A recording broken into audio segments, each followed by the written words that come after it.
Hi everybody, I hope you're having a nice day today. It's wet and stormy in Melbourne now, so I hope everybody got their social distance walk in this morning before it started to rain. Now, I know I told you I was going to read Monster Party today, but I remembered when I went to get it that I gave away my last copy at an art gallery in Dandenong just before the corona crisis hit. So I haven't got a copy, but I did order one at my local bookstore online. That's the way we're going to keep those bookstores alive, is keep on buying books from them. Not from Book Depository, but from your local bookstore. So I've ordered one and it should come soon, so I'll read Monster Party soon. But next in line in our reading stories from the first one, the most recent to the first one that I've written, is Ivanhoe Swift Left Home at 6.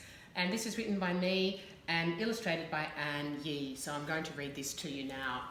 If you hear a bit of hammering or drilling, it's because my son-in-law is in the next room putting up a blind in my study because we're just getting things done over here in Wellman Street. Okay, here we go. Ivanhoe Swift Left Home at 6. This book is dedicated to Will and Lizzie, my beautiful children, both brave adventurers. And Lizzie is actually doing the filming of this picture, of this reading, so thank you, Lizzie. Ivanhoe Swift left home at 6. Ivanhoe Swift left home when he was 6. He'd heard many songs about the world, and it was time to see it for himself. Off he goes. Ivanhoe took down his map from the wall. "We won't know where you are," cried his father. "I'll know where you are," said Ivanhoe, "and you can look out for my kite in the sky. Goodbye, parents." His mother sang him a song as he left. "Go well as you travel, my little love, over the world as you roam. But if you get weary and tire of your journey, then let the sea bring you home. Let the sea bring you home." First, Ivanhoe went to the tall tree. You'll see he's got his kite there with him too. The world went on forever. "I'll just start walking," he said to himself, "and see what I can see." After a while, Ivanhoe met someone. "What's your name?" "I'm Maisie Jane," said Maisie Jane. "What are you carrying?" she asked. "A hat and a pencil, the map from my wall, my kite and the songs in my head," said Ivanhoe. "Oh, and I did have a sandwich, but I ate that. I'm Ivanhoe Swift, and I'm going to see the world." "Great," said Maisie Jane. "I'll come too." Ivanhoe and Maisie Jane walked until they reached a river. It looked flat and still, but underneath it was moving fast. Maisie and Ivanhoe ran through the field to where the apple trees grew. Maisie collected pine cones, and Ivanhoe collected mushrooms. Then Ivanhoe sang her a song as they cooked up a feast. The next day they came to a little house with a red roof at the edge of the woods.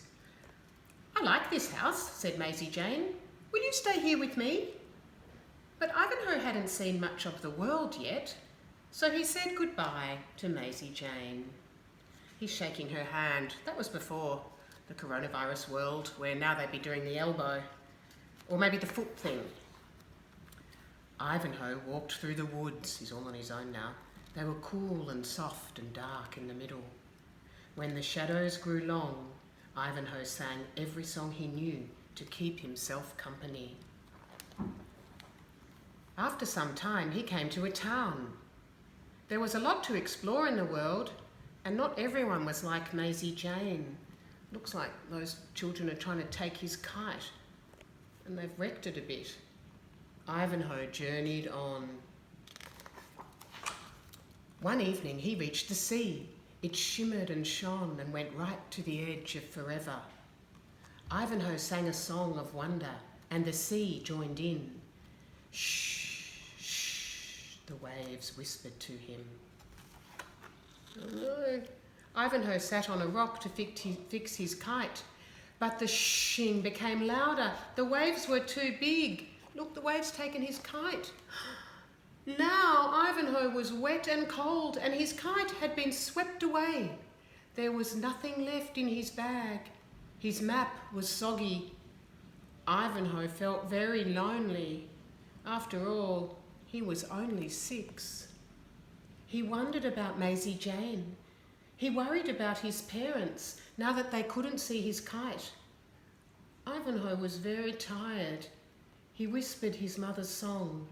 As he sang, the sea became calmer. He lay down. Oh, and here's the song. Go well as you travel, my little love, over the world as you roam. And if you grow weary and tire of your journey, then let the sea bring you home. Let the sea bring you home. And it looks like Ivanhoe has been picked up by the sea there. I wonder where he's going to wake up. Ivanhoe, there you are. Look, he's woken up on the beach. I found your kite. It was Maisie Jane. Thank you, said Ivanhoe. He sat up. Let's see if it flies again. Looks like it does. They walked on all afternoon, the kite flying high above them, until... I think I know where we are, said Ivanhoe. Look, they're back at the tall tree. Would you like to come to my house for dinner? Ivanhoe's parents put their arms around him. Oh, Ivanhoe, they said. After dinner, Maisie went back to her little house. Please come again, said Ivanhoe. And it looks like he's giving Maisie his kite. Ivanhoe sang his parents all his new songs. Tell us, they said, did you see the world? Ivanhoe thought for a moment.